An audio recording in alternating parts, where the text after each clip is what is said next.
কাজের নামে একের পর এক ভুয়া ভাউচার তৈরি করে গাজীপুর জেলা আইনজীবী সমিতির 4টি অ্যাকাউন্ট থেকে প্রায় 2 কোটি টাকা আত্মসাতের অভিযোগে সাবেক সভাপতি আহসান উদ্দিন প্রধান, সাধারণ সম্পাদক মিজানুর রহমান সহ 5 জনের বিরুদ্ধে মামলা দায়ের করা হয়েছে। আইনজীবীদের অভিযোগ, ক্ষমতার অপব্যবহার করে সমিতির অ্যাকাউন্ট থেকে টাকা তুলে ব্যক্তিগতভাবে খরচ করেছেন অভিযুক্তরা।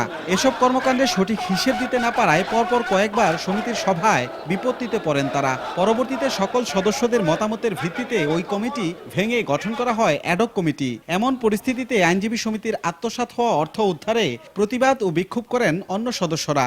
অ্যাডহক কমিটির সদস্য সচিব জানান, তাদের কাছ থেকে সকল নথিপত্র উদ্ধার করা হয়েছে। অভিযুক্তরা অভিযোগের জবাবে আত্মসাতের বেশ কিছু বিষয় স্বীকারও করেছেন বলে জানান সিনিয়র এই আইনজীবী। নিকট মামলা দায়ের করেছি, 3 দিনের ভিতরে আদালতকে রিপোর্ট দাখিল করার জন্য আদেশ প্রদান করেছে। 1978 সালে গঠিত গাজীপুর জেলা আইনজীবী সমিতিতে বর্তমানে 2300-র বেশি সদস্য রয়েছে।